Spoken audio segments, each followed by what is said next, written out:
ایک اور اہم خبر ہے، کراچی میٹروپولیٹن کارپوریشن نے شہر کے تمام بس ٹرمینل سے تجاوزات ختم کرنے کا فیصلہ کر لیا۔ میئر کراچی مرتضی وہاب نے زمین واگزار کرنے کے لیے محکمہ انسداد تجاوزات کو حکم جاری کر دیا ہے۔ مزید جانیں گے ڈان نیوز کے نمائندے عاصم خان سے۔ عاصم، مزید کیا معلوم ہو سکا؟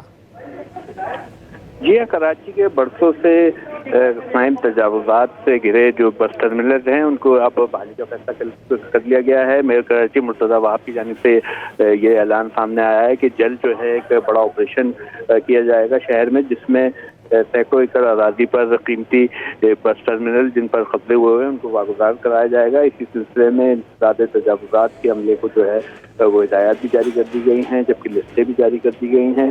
ترجمان میئر کراچی کے مطابق 73 ایکڑ سے زائد قیمتی سرکاری زمین پر قبضہ ہے، جبکہ 28 بس اور انٹرسٹی بس ٹرمینلز کی آزادی پر مختلف نوعیت کی تجاوزات قائم ہیں۔